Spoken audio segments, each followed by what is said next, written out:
ಅಪರಿಚಿತ ವ್ಯಕ್ತಿಯೋರ್ವ ನೀರು ಕೇಳುವ ನೆಪದಲ್ಲಿ ವೃದ್ಧ ಮಹಿಳೆಯ ಕುತ್ತಿಗೆಯಿಂದ ಬಂಗಾರದ ಕರಿಮಿಡಿ ಸರವನ್ನ ಎಳೆದೊಯ್ದ ಘಟನೆ ಬಂಟ್ವಾಳ ಗ್ರಾಮಾಂತರ ಪೊಲೀಸ್ ಠಾಣಾ ವ್ಯಾಪ್ತಿಯ ಒಗ್ಗದಲ್ಲಿ ನಡೆದಿದೆ.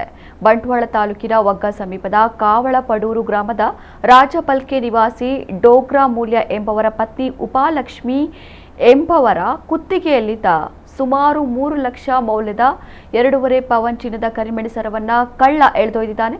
ಸಂಜೆ 4 ಗಂಟೆ ಅಂದಾಜಿಗೆ ಅಪರಿಚಿತ ವ್ಯಕ್ತಿಯೋರ್ವ ರಾಜಪಲ್ಕೆಯಲ್ಲಿರುವ ಉಪಾಲಕ್ಷ್ಮಿ ಎಂಬವರ ಮನೆಗೆ ಬಂದ ಅಪರಿಚಿತ ವ್ಯಕ್ತಿಯೊಬ್ಬ ಜಗುಲಿಯಲ್ಲಿ ಬಂದು ಕುಳಿತು ಕುಡಿಯುವ ನೀರು ಕೇಳಿದ್ದಾನೆ. ಮನೆಯಲ್ಲಿ ಯಾರೂ ಇಲ್ಲದ ಕಾರಣ ಮಹಿಳೆ ಸ್ವತಃ ನೀರು ತರಲೆಂದು ಮನೆಯೊಳಗೆ ಹೋದ ವೇಳೆ ಆರೋಪಿ ಆಕೆಯ ಬೆನ್ನ ಹಿಂದೆಯೇ ಒಳಗೆ ಹೋಗಿ ವೃದ್ಧೆಯನ್ನ ಹಿಡಿದು ಬಾಯಿಗೆ ಬಟ್ಟೆ ತುರುಕಿ ಕೈಕಾಲು ಕಟ್ಟಿ ಕುತ್ತಿಗೆಯಲ್ಲಿದ್ದ ಸರವನ್ನ ಬಲಾತ್ಕಾರವಾಗಿ ಎಳೆದು ಪರಾರಿಯಾಗಿದ್ದಾನೆ.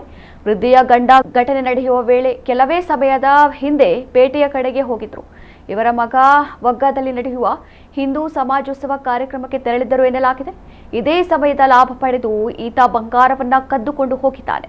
ಮಹಿಳೆಯ ಗಂಡ ರಾತ್ರಿ ಮನೆಗೆ ಬಂದಾಗ ಪತ್ನಿಯನ್ನ ಕೈಕಾಲು ಕಟ್ಟಿ ಹಾಕಿರುವುದು ಕಂಡುಬಂದಿದೆ ಎಂದು ಮನೆಯವರು ತಿಳಿಸಿದ್ದಾರೆ. ಘಟನೆ ನಡೆದ ಬಳಿಕ ಬಂಟ್ವಾಳ ಗ್ರಾಮಾಂತರ ಪೊಲೀಸರಿಗೆ ದೂರು ನೀಡಿದ್ದು ಎಸ್ಐ ಮಂಜುನಾಥ್ ಅವರು ಭೇಟಿ ನೀಡಿ ಪ್ರಕರಣ ದಾಖಲಿಸಿಕೊಂಡಿದ್ದಾರೆ.